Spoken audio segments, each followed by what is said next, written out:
उसी चैनल के कहने पर आज हम अपने अप्रेंटिस ट्रेनिंग का 5 महीने का एक्सपीरियंस आपको बताएंगे। हमें 5 महीने हो गया अप्रेंटिस करते हुए रेलवे में, और साथ ही आपको अब फॉर्म अप्लाई से लेकर जो है कि जॉइनिंग तक का सफ़र पूरा बताएंगे, जो जो हमारा प्रोसीजर रहा।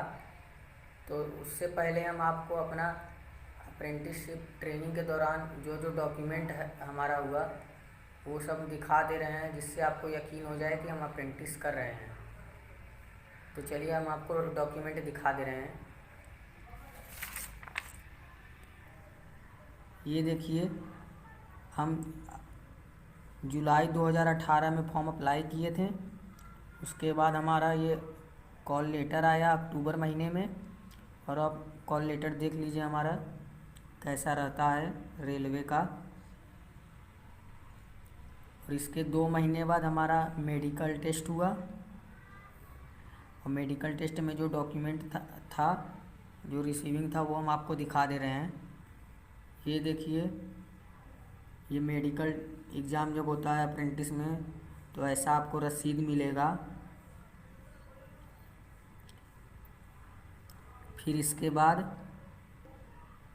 बाद 16 जनवरी को हमारा अप्रेंटिस ज्वाइनिंग हो गया, ज्वाइनिंग लेटर आया।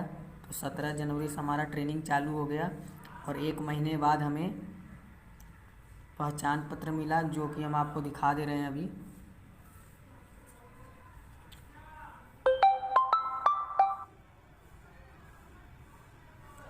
ये देखिए, पहचान पत्र देख लिया आप लोगों ने।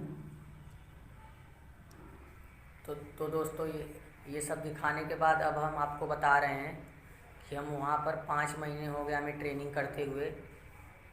16 जनवरी से कर रहे हैं, और आज 19 जनवरी है। तो हम आपको बताएंगे कि क्या क्या हुआ। तो जैसा कि आप सभी लोग जानते हैं कि जॉइनिंग के बाद जो है कि हमें वहाँ पहले नागपुर बुलाया गया जॉइनिंग के लिए। उसके बाद हमें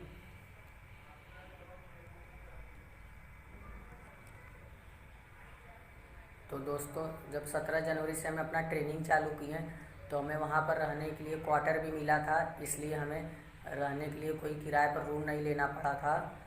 और ये केवल प्लम्बर ट्रेड वालों को ही क्वार्टर मिला था, बाकी सब ट्रेड वालों को नहीं मिला था। उन लोग को रूम ले कर रहने पड़ता है। तो ये आप मत सोचिएगा कि रेलवे में सभी को क्वार्टर मिलेगा, केवल प्लम्बर ट्रेड वालों को लिए मिला था।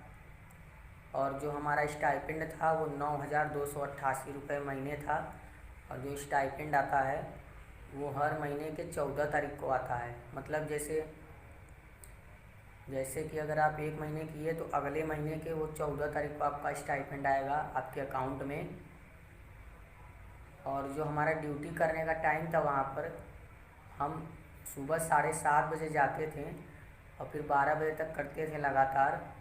उसके बाद 12 बजे हमारा लंच होता था, और फिर 2:30 बजे तक लंच हुआ रहता था। फिर 2:30 से लेकर 5:30 बजे शाम तक हमारा फिर ट्रेनिंग चलता था, और 5:30 बजे हमारा फाइनल छुट्टी हो जाता था। और हम आपको बताएंगे कि हम प्लम्बर ट्रेड से थे तो वहाँ पर क्या काम करते थे। तो हम जो है कि वहाँ पर ग्रुप डी के जो कर्मचारी होते हैं उन लोगों के साथ हम काम करते थे वहाँ पर। वो लोग हमें सिखाते थे प्लम्बर का काम। और जो गोंदिया रेलवे स्टेशन है, हम पहले हमारा नागपुर था, उसके बाद हमारा गोंदिया में ट्रांसफ़र कर दिया गया। तो गोंदिया जो रेलवे स्टेशन बहुत बड़ा है, वहाँ गोंदिया रेलवे स्टेशन में हम पूरा चेक करते थे कि कहाँ लीकेज है, कहाँ नल ख़राब है, प्लेटफॉर्म का जो लेटरिन बाथरूम होता है वहाँ क्या ख़राबी है, ये सब पूरा चेक करते थे। और अगर कुछ भी ख़राबी होता था तो ग्रुप डी के कर्मचारी लोग हमें बताते थे कि ऐसे करना है, और उनके कहने पर हम करते थे। और देखिए, मेहनत बहुत करना पड़ता था। पूरे स्टेशन का हर एक प्लेटफार्म एक एक करके चेक करना पड़ता था। कहीं थोड़ा सा भी लीकेज रहे तो तुरंत हमें करना पड़ता था। और सबसे पहले हम आपको बता दे रहे हैं कि सुबह हम 7:30 बजे जाते थे अपने ऑफिस, वहाँ अटेंडेंस लगाते थे जिसके ज़रिए स्टाइपेंड आता है।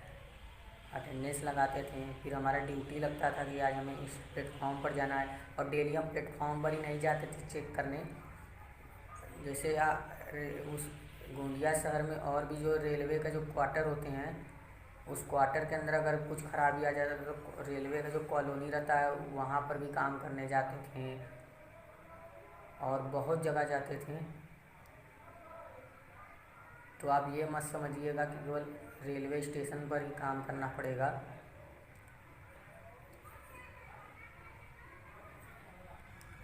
और दोस्तों आप लोगों को एक चीज़ और बता दे रहे हैं, वहाँ पर केवल प्लम्बर ट्रेड ये ऐसा ट्रेड था जिसका कोई वर्कशॉप नहीं था, और बाकी सब ट्रेड का वहाँ पर एक वर्कशॉप था जहाँ पर ट्रेनों के इंजन डिब्बे रखे रहते थे, वहाँ पर लोगों को काम सिखाया जाता था। लेकिन प्लम्बर ट्रेड वालों को बहुत दौड़ना घूमना फिरना पड़ता है, तब उन लोग को काम करना पड़ता है।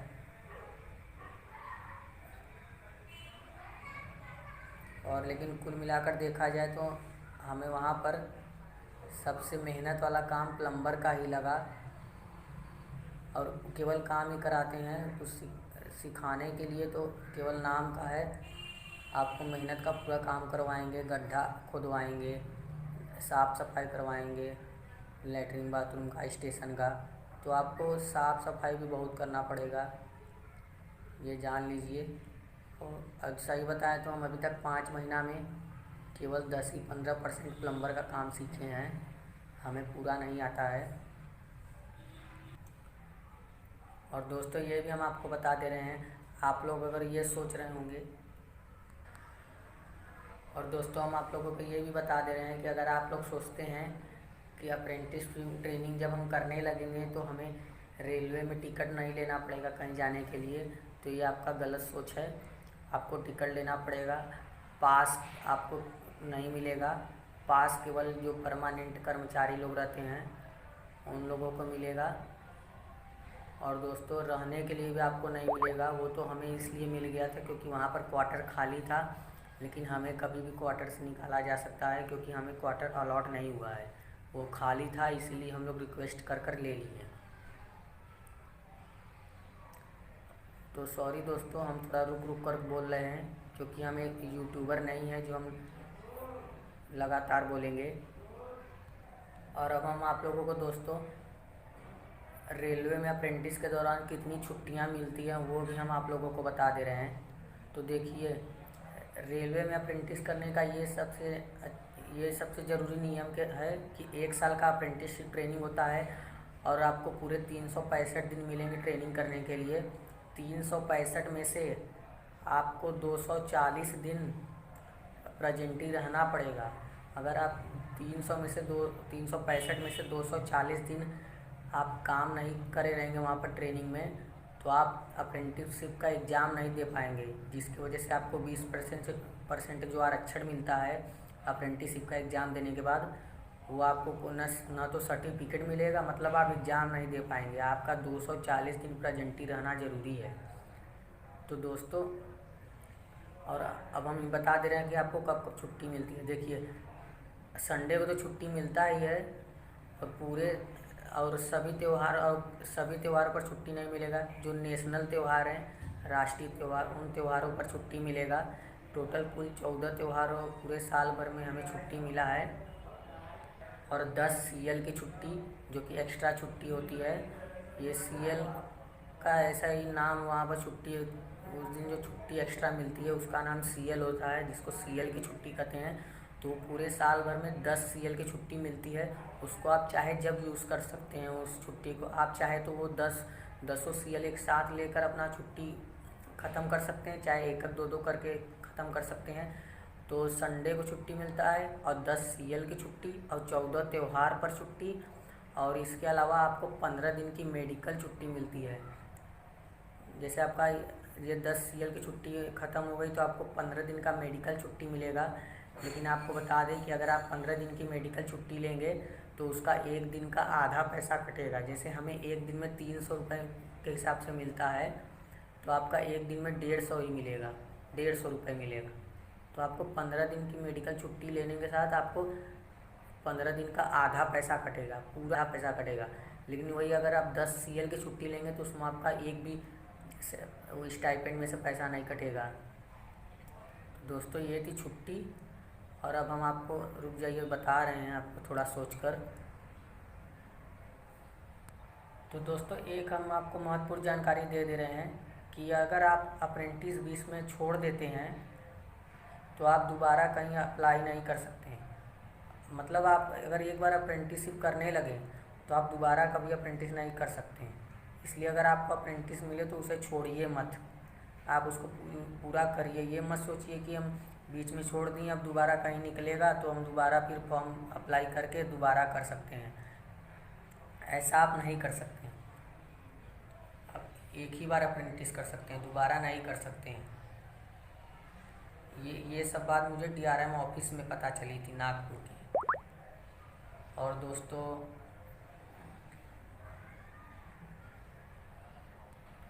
दोस्तों आप अगर जिस दिन ट्रेनिंग करने नहीं जाएंगे, मतलब अगर आप ट्रेनिंग करने एक दिन नहीं जाएंगे तो उस दिन का आपका एक दिन का 300 रुपये कट जाएगा।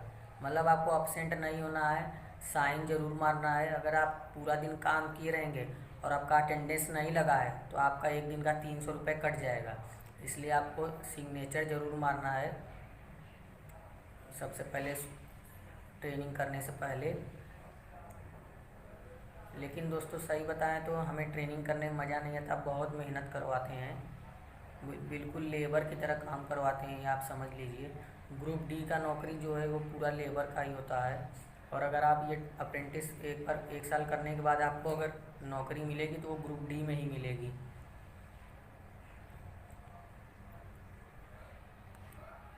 दोस्तों हम आप ही चाहेंगे जो हम रुक रुक कर बोल रहे हैं। देखिए हम एक यूट्यूबर नहीं हैं जो आपको हम लगातार बोल सकते हैं, हम थोड़ा सोच सोच कर बोलते ही हैं, इसलिए हमें माफ़ कर दीजिएगा।